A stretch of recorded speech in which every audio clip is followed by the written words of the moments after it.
verse simply বাইবেলবিলাকে মানুহবিলাকে এনে simply coat কৰে বা প'ষ্ট কৰে একদম বাইবেলে সঁচাকৈ কি ক'ব বিচাৰিছে বা কি কৈ আছে বুজি কিনে আমি বহুত প'ষ্ট কৰে বা বহুত মানুহে মোক ভাবি শুনি পায় যেনেকৈ স্পেচিয়েলি এইটো I can do all things ন এইটো বাইবেল ভাৰ্ছ বহুত প্লেছ লাগে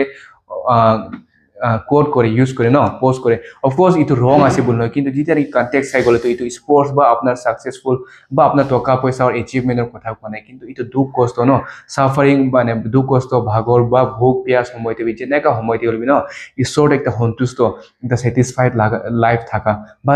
এনেকুৱা দুখ কষ্ট সময় দিবি মই পাৰিম মই কৰিম বুলি এইটো মানে কৰিব পাৰিম যীশু খ্ৰীষ্টৰ দ্বাৰা এইটো মিনিংটো আছে আমি অফক'ৰ্ছ বাইবেল ৰং মানে বাইবেল পেছেজ মানে প'ষ্ট নাই কৰিবি বা কোট নাই কৰিবি কোৱা নাই কিন্তু আমি কনটেক্সটো বুজি পাব লাগে আৰু বাইবেলে সঁচাকৈ কি ক'ব বিচাৰে আমি এইটো বুজিব লাগে তেতিয়াহে আমি ঈশ্বৰৰ বাক্যটো মানে ৰাইটলি এপ্লাই কৰিব পাৰিম ন ৰাইট এপ্লিকেশ্যন বা ৰাইট ৱেতে আমি এপ্লাই কৰিব পাৰিম আমাৰ জীৱনটো ন আমি ঈশ্বৰৰ বাক্যটো ৰাইট আছে সঁচা আছে কিন্তু আমি এপ্লিকেশ্যনটো ন আমি ৰংলি মানে এপ্লাই কৰিব পাৰোঁ সেইটো কাৰণে আমি হুঁচিয়াৰ হ'ব লাগে জাষ্ট চিম্পলি ছ'চিয়েল মিডিয়াতে প'ষ্ট কৰি লাইক মাৰি কিনি কমেণ্ট বা এনেকুৱাবিলাক মানে ইনফ্লুৱেঞ্চ এইটোবিলাক বা ইনফ্লুৱেঞ্চ নাই হ'ব লাগে বহুত ফল্ছ টিচাৰ বহুত মিছ ইণ্টাৰপ্ৰেট কৰা প্ৰিচাৰবিলাক আছে পেজবিলাক আছে এইটো কাৰণে আমি হুঁচিয়াৰ হ'ব লাগে